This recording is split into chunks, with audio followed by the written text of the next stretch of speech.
Chapter 32. After these things, and this faithful course, Sennacherib the king of Assyria came, and proceeded to invade Judah and camp against the fortified cities, and kept thinking of making them his by a breakthrough. When Hezekiah saw that Sennacherib had come with his face set for war against Jerusalem, then he decided with his princes and his mighty men to stop up the waters of the springs that were outside the city, and so they helped him.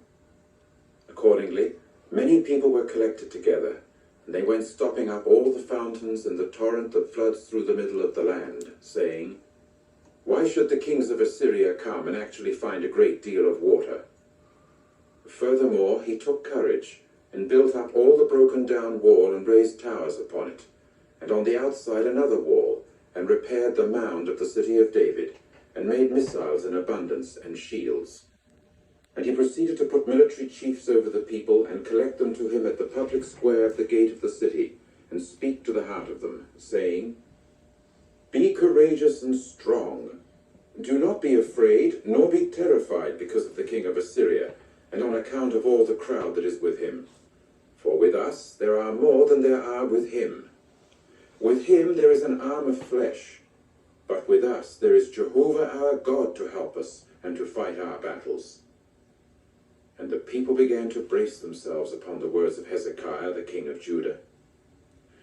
It was after this that Sennacherib the king of Assyria sent his servants to Jerusalem, while he was at Lachish and all his imperial might with him, to Hezekiah the king of Judah, and to all the Judeans that were in Jerusalem, saying, "This is what Sennacherib the king of Assyria has said. In what is it that you are trusting, while sitting quiet under siege in Jerusalem? Is not Hezekiah luring you so as to give you over to die by famine and by thirst, saying, 'Jehovah our God himself will deliver us out of the palm of the king of Assyria'? Is it not Hezekiah himself that removed his high places and his altars, and then said to Judah and to Jerusalem, 'Before one altar you should bow, and upon it you should make sacrificial smoke'? Do you not know what I myself and my forefathers did to all the peoples of the lands? Did the gods of the nations of the lands at all prove able to deliver their land out of my hand?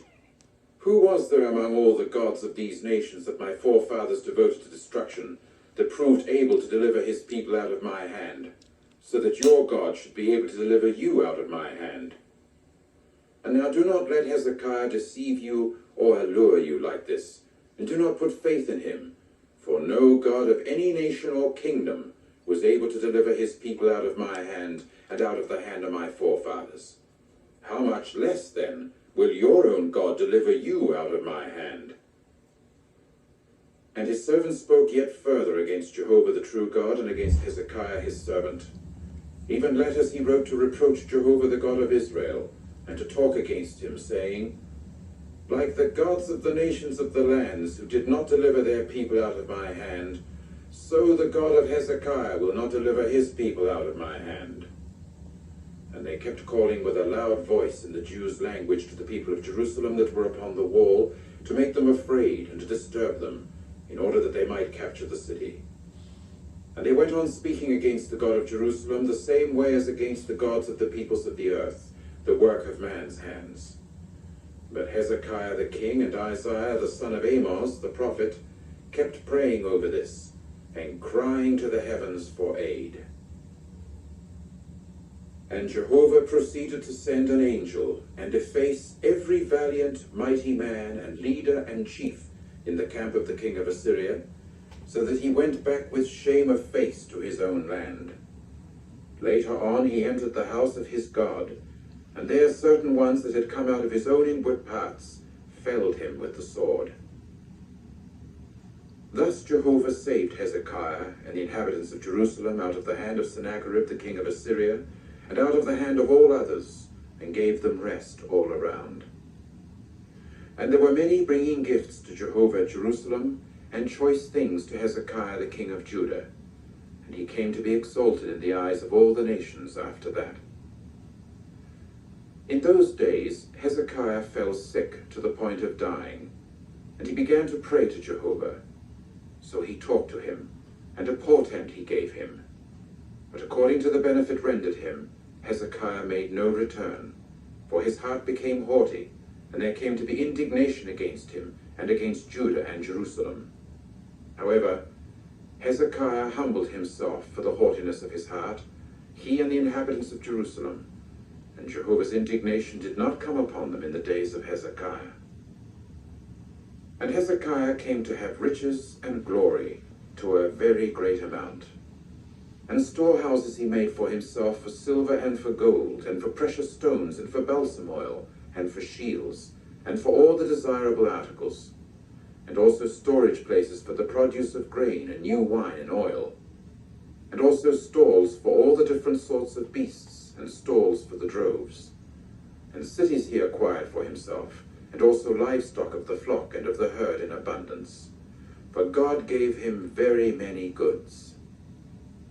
And Hezekiah was the one that stopped up the upper source of the waters of Gihon, and kept them directed straight along down to the west to the city of David.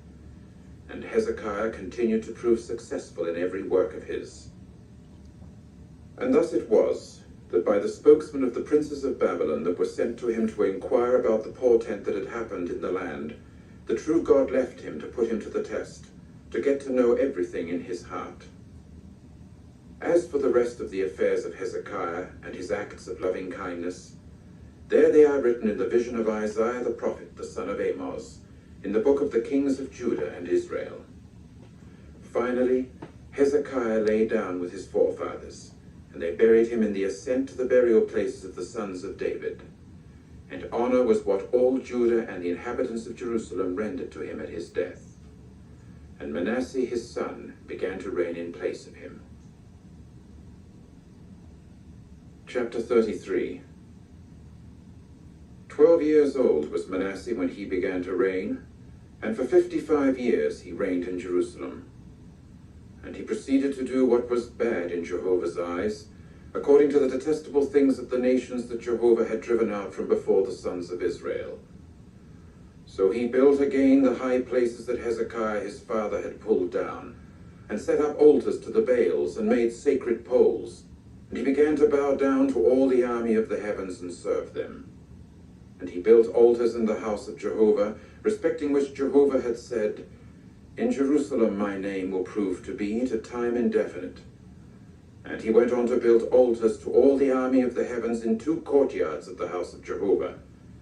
And he himself made his own sons pass through the fire in the valley of the son of Hinnom, and practiced magic, and used divination, and practiced sorcery, and made spiritistic mediums, and professional foretellers of events. He did on a grand scale what was bad in the eyes of Jehovah, to offend him. Furthermore, he put the carved image that he had made in the house of the true God, respecting which God had said to David and to Solomon his son, "In this house and in Jerusalem which I have chosen out of all the tribes of Israel, I shall put my name to time indefinite, and I shall not remove the foot of Israel again from off the ground that I assigned to their forefathers, provided only that they take care to do all that I have commanded them, concerning all the law and the regulations and the judicial decisions by the hand of Moses." And Manasseh kept seducing Judah and the inhabitants of Jerusalem to do worse than the nations that Jehovah had annihilated from before the sons of Israel. And Jehovah kept speaking to Manasseh and his people, but they paid no attention. Finally, Jehovah brought against them the chiefs of the army that belonged to the king of Assyria, and so they captured Manasseh in the hollows, and bound him with 2 fetters of copper, and took him to Babylon. And as soon as it caused him distress, he softened the face of Jehovah his God, and kept humbling himself greatly because of the God of his forefathers. And he kept praying to him, so that he let himself be entreated by him, and he heard his request for favor, and restored him to Jerusalem to his kingship. And Manasseh came to know that Jehovah is the true God. And after this, he built an outer wall for the city of David to the west of Gihon, in the torrent valley, and as far as the fish gate, and he ran it around to Ophel, and proceeded to make it very high. Further, he put chiefs of the military force in all the fortified cities in Judah, and he proceeded to remove the foreign gods and the idol image from the house of Jehovah, and all the altars that he had built in the mountain of the house of Jehovah, and in Jerusalem, and then had them thrown outside the city. Moreover, he prepared the altar of Jehovah and began to sacrifice upon it communion sacrifices and thanksgiving sacrifices, and went on to say to Judah to serve Jehovah, the God of Israel. Nevertheless, the people were still sacrificing upon the high places, only it was to Jehovah their God. As for the rest of the affairs of Manasseh and his prayer to his God, and the words of the visionaries that kept speaking to him in the name of Jehovah the God of Israel, there they are among the affairs of the kings of Israel. As for his prayer, and how his entreaty was granted him, and all his sin and his unfaithfulness, and the locations in which he built high places, and set up the sacred poles and the graven images, before he humbled himself, there they are written among the words of his visionaries. Finally, Manasseh lay down with his forefathers, and they buried him at his house. And Amon his son began to reign in place of him.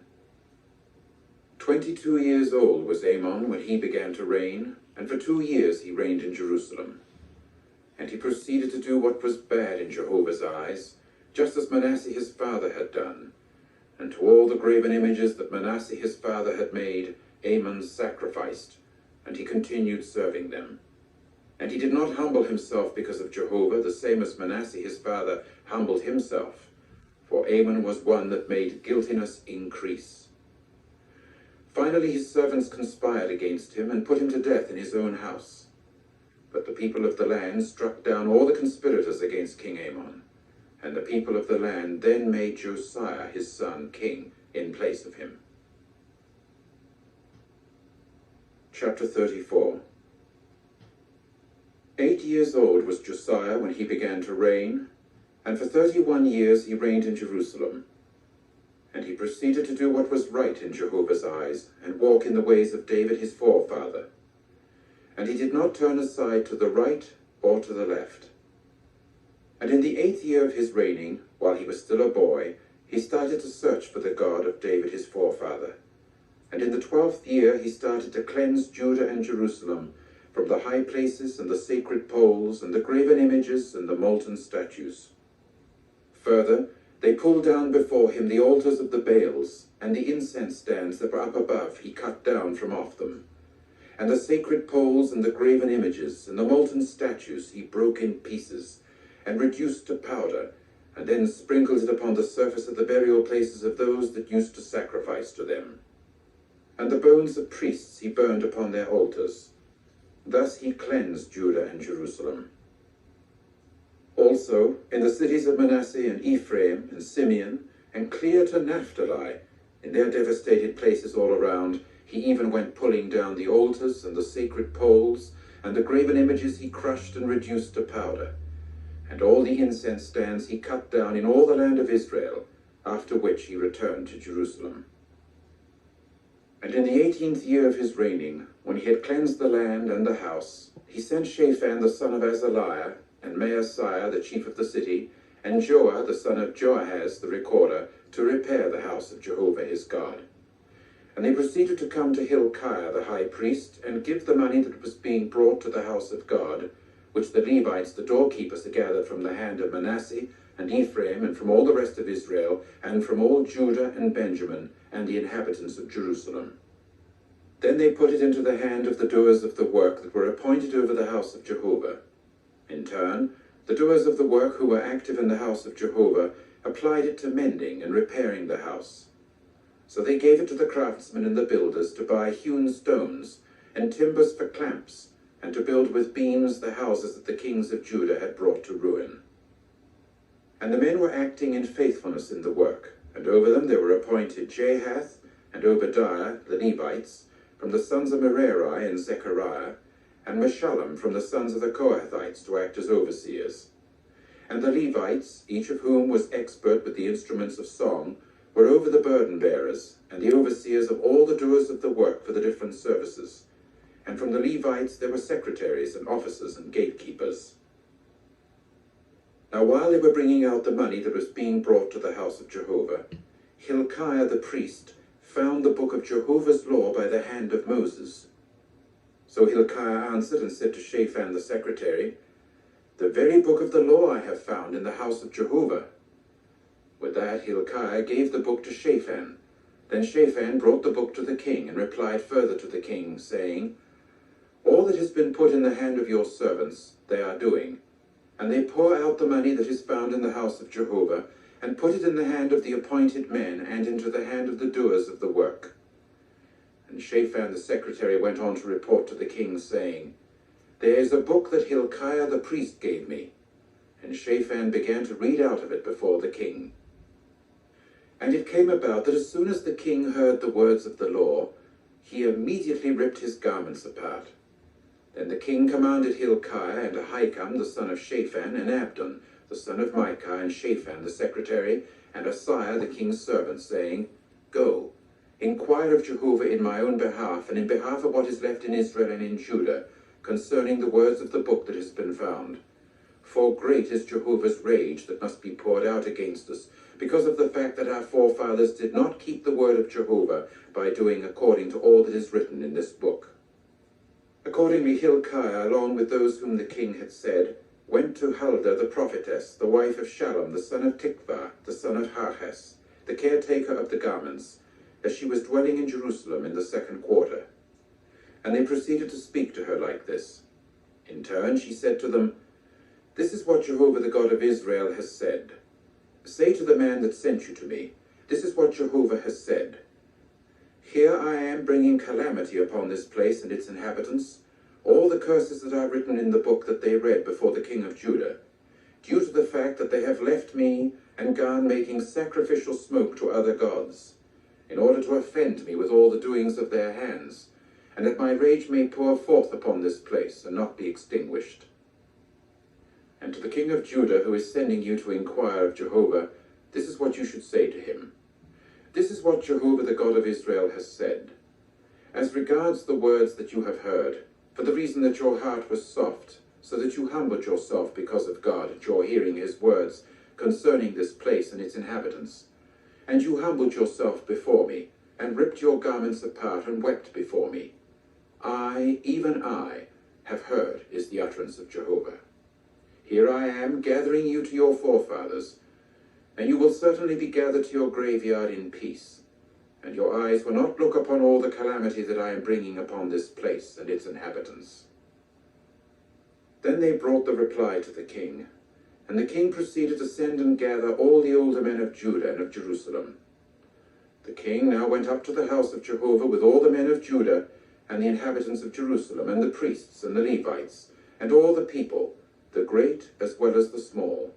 And he began to read in their ears all the words of the book of the covenant, which had been found at the house of Jehovah. And the king kept standing in his place, and proceeded to conclude the covenant before Jehovah, to go following Jehovah, and to keep his commandments and his testimonies and his regulations with all his heart and with all his soul, to perform the words of the covenant that were written in this book. Furthermore, he had all those who were found in Jerusalem and Benjamin to take their stand to it. And the inhabitants of Jerusalem proceeded to do according to the covenant of God, the God of their forefathers. After that, Josiah removed all the detestable things out of all the lands that belonged to the sons of Israel, and he had all who were found in Israel take up service to serve Jehovah their God. All his days they did not turn aside from following Jehovah, the God of their forefathers. Chapter 35. Then Josiah held in Jerusalem a Passover to Jehovah, and they slaughtered the Passover victim on the 14th day of the 1st month. So he stationed the priests over the things under their care, and encouraged them in the service of the house of Jehovah. And he went on to say to the Levites, the instructors of all Israel, those holy to Jehovah, Put the holy ark in the house that Solomon the son of David the king of Israel built.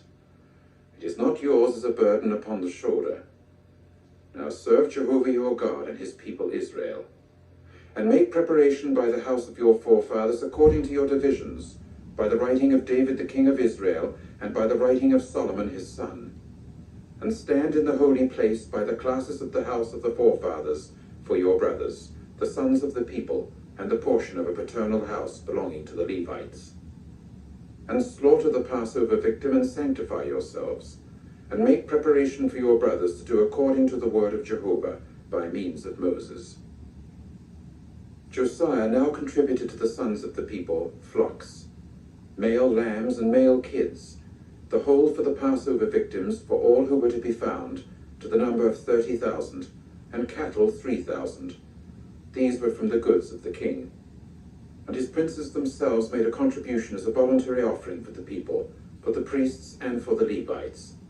Hilkiah and Zechariah and Jehiel, themselves as leaders of the house of the true God, gave to the priests for the Passover victims 2,600 and 300 cattle. And Conaniah and Shemaiah and Nathanael, his brothers, and Hashabiah, and Jael and Josabad, the chiefs of the Levites, contributed to the Levites for Passover victims 5,500 cattle. And the service was prepared, and the priests kept standing at their places, and the Levites by their divisions according to the king's commandment. And they proceeded to slaughter the Passover victim, and the priests sprinkled the blood from their hand, while the Levites were stripping the skins off. Further, they prepared the burnt offerings so as to give them to the classes by the paternal house, to the sons of the people, so as to make a presentation to Jehovah according to what is written in the book of Moses, and thus also with the cattle. And they went boiling the Passover offering over the fire according to the custom. And the things made holy they boiled in cooking pots, and in round-bottomed pots, and in banquet bowls, after which they brought it quickly to all the sons of the people. And afterward they prepared for themselves and for the priests, because the priests, the sons of Aaron, were engaged in offering up the burnt sacrifices and the fat pieces until night, and the Levites, for their part, prepared for themselves and for the priests, the sons of Aaron. And the singers, the sons of Asaph, were at their office according to the commandment of David and of Asaph and of Heman and of Jeduthun, the visionary of the king, and the gatekeepers were at the different gates. There was no need for them to turn aside from their service, because their brothers the Levites themselves prepared for them. And all the service of Jehovah was prepared on that day to hold the Passover and to offer up the burnt offerings upon the altar of Jehovah, according to the commandment of King Josiah. And the sons of Israel that were to be found proceeded to hold the Passover at that time, and also the festival of the unfermented cakes for 7 days. And there had never been held a Passover like it in Israel since the days of Samuel the prophet. Neither had any of the other kings of Israel themselves held a Passover like that, which Josiah and the priests and the Levites and all Judah and Israel that were to be found and the inhabitants of Jerusalem held. In the 18th year of Josiah's reign, this Passover was held. After all this, when Josiah had prepared the house, Necho the king of Egypt came up to fight at Carchemish by the Euphrates. Then Josiah went out to an encounter with him. At that he sent messengers to him, saying, "What do I have to do with you, O king of Judah? It is not against you that I am coming today, but it is against another house that my fight is, and that God himself said that I should cause disturbance. Refrain for your own sake because of God who is with me, and do not let him bring you to ruin." And Josiah did not turn his face away from him, but to fight against him he disguised himself, and did not listen to the words of Necho from the mouth of God. So he came to fight in the valley plain of Megiddo. And the shooters got to shoot at King Josiah, so that the king said to his servants, "Take me down, for I have been very severely wounded." Accordingly his servants took him down from the chariot, and had him ride in the second war chariot that was his, and brought him to Jerusalem. Thus he died, and was buried in the graveyard of his forefathers. And all Judah and Jerusalem were mourning over Josiah. And Jeremiah began to chant over Josiah, and all the male singers and female singers keep talking about Josiah in their dirges down till today. And they have them set as a regulation over Israel, and there they are written among the dirges. As for the rest of the affairs of Josiah and his acts of loving kindness, according to what is written in the law of Jehovah, and his affairs, the first and the last, there they are written in the book of the kings of Israel and Judah.